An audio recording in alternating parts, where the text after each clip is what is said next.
নমস্কার বন্ধুরা, মিনু ছোট রান্নাঘরে সকলকে জানাই স্বাগত। চলে এসেছি আজকে একদম অন্যরকম একটা রেসিপি নিয়ে। আজ বানাবো চিকেন বাও। চিকেন বাওটা দেখতেও যেমন সুন্দর হবে, খেতেও তেমন সুন্দর হবে। আমি বাড়িতে একবার বানিয়েছিলাম আগে, তো দেখে বেশ ভালো লেগেছে, খেতেও সবার খুব ভালো লেগেছে, সেই জন্য ভাবলাম আপনাদের সাথেও শেয়ার করি। নিয়েছি এখানে 1 বাটি পরিমাণ ময়দা। ময়দাটা আগে সুন্দর করে মেখে নেব। ময়দাটা মাখবো, তার জন্য নিয়েছি 1/2 চামচ বেকিং পাউডার, 1/2 চামচের কম নেব বেকিং সোডা, দিয়ে দেব 1 চামচ পরিমাণ চিনি, স্বাদ মতো নুন, দিয়ে দেব 2 চামচ সাদা তেল, দিয়ে দেব 2 চামচ পরিমাণ টক দই ফেটিয়ে রেখেছি। বাউগুলো বানানোর জন্য সাধারণত ইস্ট ব্যবহার করা হয়, কিন্তু আমি ইস্ট ব্যবহার করব না। আমি এই সাদা তেল, টক দই, বেকিং পাউডার, বেকিং সোডা এইগুলো দিয়ে সুন্দর করে মাখিয়ে নেব। অল্প উষ্ণ গরম দুধ আছে, দুধটার মধ্যে দিয়ে দেব। সব জিনিসগুলো দিয়ে খুব সুন্দর করে ময়দাটাকে মাখিয়ে নেব। অল্প অল্প করে দুধ দেব আর আস্তে আস্তে মাখবো। খুব সুন্দর একটা স্মুথ ডো তৈরি হবে। দেখে যতটা শক্ত মনে হয়, এটা তেমন কোনো ব্যাপার না। আপনারা একবার বাড়িতে বানালে বুঝতে পারবেন কত ইজিলি জিনিসটা বানানো যায়। কত রকম রান্নাই তো আমরা বাড়িতে বানাই, একটা নতুন ধরনের রান্না বাড়িতে আজকে বানাবো। 2 চামচ মতো জল লেগেছে ময়দার মধ্যে, দিয়েছি, আপনাদের দেখানো হয়নি। ময়দাটা খুব সুন্দর করে মাখানো হয়ে গেছে। চাপা দিয়ে 10-15 মিনিটের জন্য রেখে দেবো। চিকেনটাকে রেডি করে নেবো এবার। স্টাফিংয়ের জন্য চিকেন নিয়েছি, বোনলেস চিকেন। চিকেনগুলোকে কেটে নেব, ছোট ছোট করে লম্বা লম্বা করে পিস করে নেব। আপনারা চাইলে ব্রেস্টের মাংস নিতে পারেন। এইভাবে লম্বা লম্বা করে কেটে নেব। আমার কাছে বোনলেস এমনি পিস ছিল, এগুলোকে আমি এরকম টুকরো করে নিচ্ছি। এই দেখুন, এই রকমভাবে লম্বা লম্বা করে কেটে নিলাম। বাকি মাংসটাও একই রকমভাবে কেটে নেব। দেখুন বন্ধুরা, পুরো মাংসটা আমি এইভাবে লম্বা লম্বা করে পিস করে নিয়েছি। আমি তো বটি দিয়ে কাটলাম, আপনাদের ছুরি দিয়ে সুবিধা হলে ছুরি দিয়ে কেটে নেবেন। এইবার এই মাংসটাকে একটু ম্যারিনেট করে নেব। চিকেনটা ম্যারিনেট করব, তার জন্য দিয়ে দেবো 1 চামচ সাদা তেল, স্বাদ মতো নুন, আরও অল্প একটু নুন দিতে হবে, দিয়ে দেব গোলমরিচের গুঁড়ো, আর দেব কর্নফ্লাওয়ার। ব্যাস, আর কিছু লাগবে না। এইবার চিকেনটাকে খুব ভালো করে ম্যারিনেট করে নেব।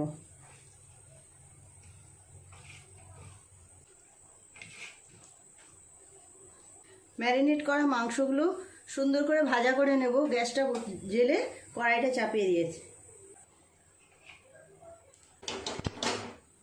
তেলটা প্রায় গরম হয়ে গেছে। এক এক করে চিকেনের টুকরোগুলো দিয়ে ভাজা করে নেব। 4-5 মিনিট সময় ধরে বেশ সুন্দর করে ক্রিস্পি করে ভেজে নেব।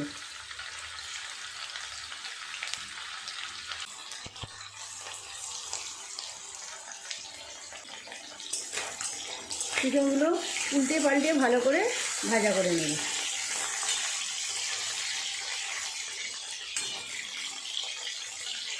ক্রিস্পি করে ভাজা করতে হবে।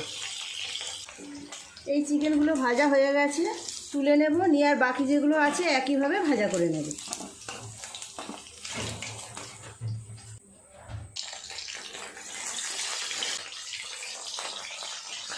এই চিকেনগুলো ভাজা হয়ে এসছে, একটু বাকি আছে ভাজা হোক। এই সময় আমি 2 রকম সস একটু জল দিয়ে গুলে নেব। নিয়ে নেব 2 চামচ পরিমাণ সয়া সস, নিয়ে নেব 2 চামচ টমেটো সস, অল্প একটু জল দিয়ে সুন্দর করে গুলে নেব।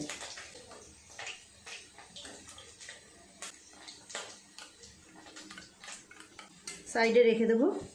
চিকেনগুলো হয়ে গেছে, তুলে নেব।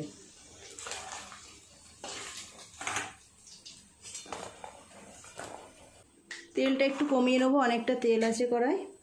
স্টাফিংয়ের জন্য চিকেনটাকে রেডি করে নেব। কিছুটা তেল আমি কমিয়ে নিয়েছি। এই তেলের উপরে দিয়ে দেবো 2 চামচ রসুন কুচি। রসুনটা একটু লাল করে ভাজা করব।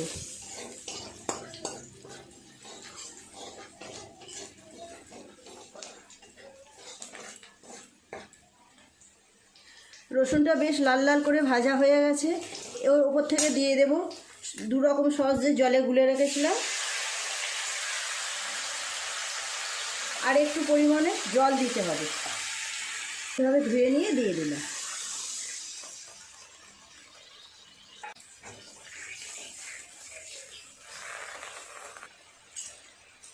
দিয়ে দেব 1 চামচ আরও অল্প একটু চিনি।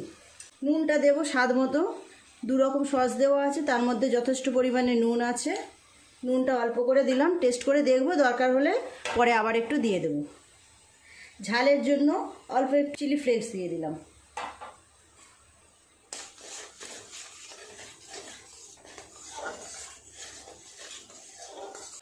গ্রেভিটা বেশ গাঢ় হয়ে গেছে। আমি অল্প একটু সস তুলে নেব। দিয়ে দেব চিকেনগুলো।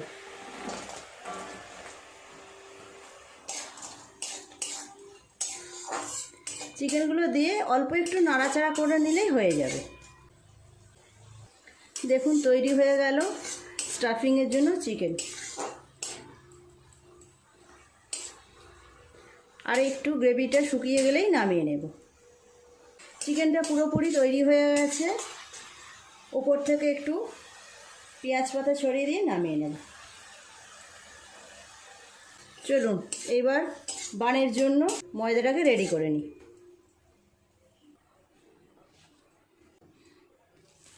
ময়দাটা কতটা ফুলে গেছে দেখুন। আর একটু ভালো করে এইভাবে মেখে নেব। আমি ময়দাটা খুব ভালো করে মাখিয়ে নিয়েছি। এইবার লেচি কেটে নেব। এই রকম সাইজের লেচি কাটলাম। বানগুলো একটু মোটা মোটা হয়, লেচিগুলো হবে লুচির থেকে বড়। এইভাবে সবগুলো থেকে লেচি কেটে নেব। ময়দাটা থেকে সব লেচি আমার কাটা হয়ে গেছে। লেচিগুলো এবার রুটির মতো এরকমভাবে, রুটি করার জন্য যেরকম লেচি গোল করি ওই রকমভাবে গোল গোল করে নেব। একটা ব্যালেন্স রেখে নিয়ে নিয়েছি। অল্প একটু তেল নিয়ে এইভাবে বেলে নেব। খুব বেশি পাতলা হবে না, একটু মোটা মোটাই হবে।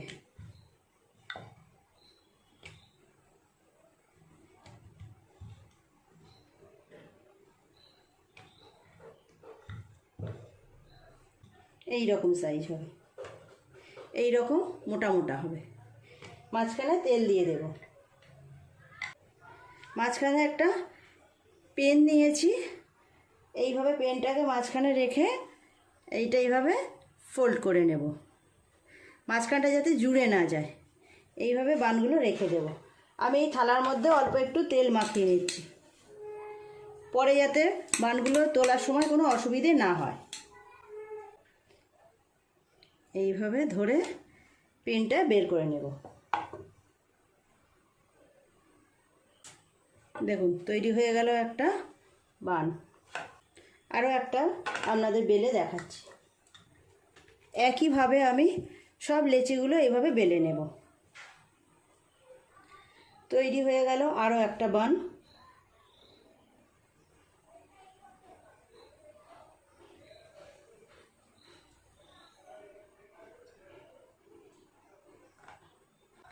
দেখুন 3টে আমার তৈরি হয়ে গেল।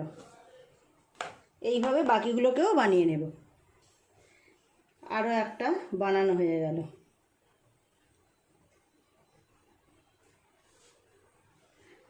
দশ মিনিটের জন্য এগুলোকে একটু ঢাকা দিয়ে রেখে দেব। তারপর এগুলোকে স্টিম করতে দেব। এই দেখুন একটু চাপা দিয়ে রেখে দেব। বানগুলো এবার আমি স্টিম করতে দেব। একটা এই যে ফুটো গামলা নিয়েছি, গামলার মধ্যে একটু তেল মিশিয়ে নেব।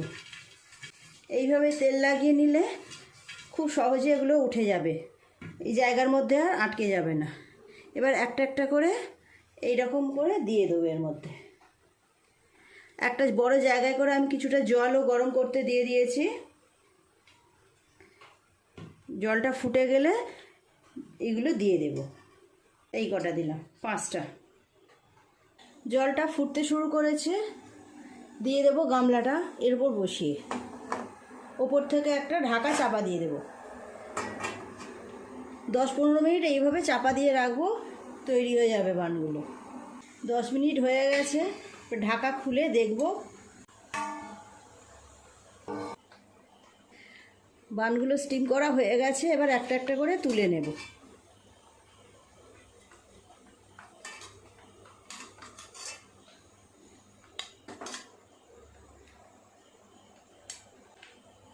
সবগুলো তুলে নিয়েছি, বাকিগুলো এইভাবে স্টিম করতে দিয়ে দেব।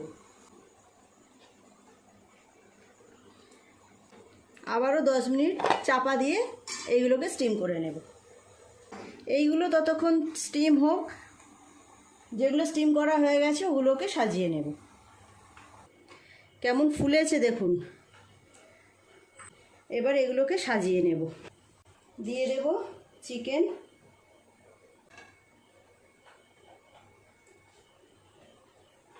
আর দিয়ে দেব শসার টুকরো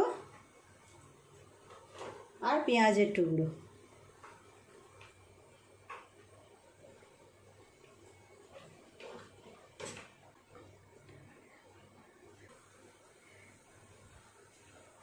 তৈরি হয়ে গেল একটা।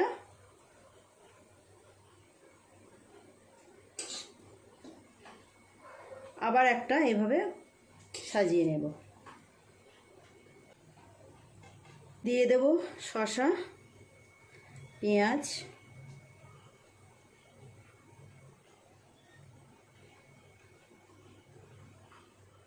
এই দেখুন আরও একটা সাজানো হয়ে গেল।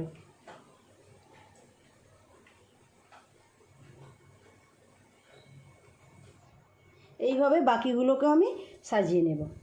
বন্ধুরা দেখুন, দেখতে দেখতে আমার সব বাউগুলো সুন্দর করে সাজানো হয়ে গেল। শসা দিয়েছি আর পেঁয়াজ দিয়েছি, এই দেখুন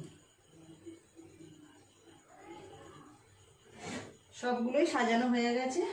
প্লেটে সাজিয়ে নেব। সব চিকেন বাউগুলো আমার রেডি হয়ে গেছে। কেমন দেখতে লাগছে দেখুন।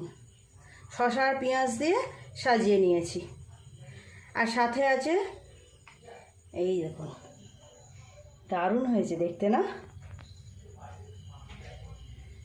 তো বন্ধুরা আজকের রেসিপিটা কেমন হয়েছে অবশ্যই কমেন্ট করে জানাবেন। যদি ভালো লাগে তাহলে একটা লাইক করে দেবেন। আপনারাও অবশ্যই বাড়িতে এইভাবে একবার বানাবেন। তো প্লিজ বন্ধুরা আজকের রেসিপিটা কেমন লাগলো কমেন্ট করে জানাবেন। যদি ভালো লেগে থাকে তাহলে একটা লাইক করে দেবেন। আমার চ্যানেলটি সাবস্ক্রাইব করে পাশের বেল ঘন্টিটা ক্লিক করে দেবেন। তাহলে আমি যখনই কোনো ভিডিও আপলোড করব তার সাথে সাথে সবার নোটিফিকেশানে পৌঁছে যাবে। আজকে এই রেসিপিটা তো আমি আমার মেয়ের আবদারে বানিয়েছি। খেয়ে আমি পরে ভিডিওয়ে জানাবো কেমন হয়েছে। আমি আগেও বাড়িতে বানিয়ে খেয়েছি। তো সবাই ভালো থাকবেন। দেখা হচ্ছে নতুন কোনো ভিডিওর সাথে। নমস্কার।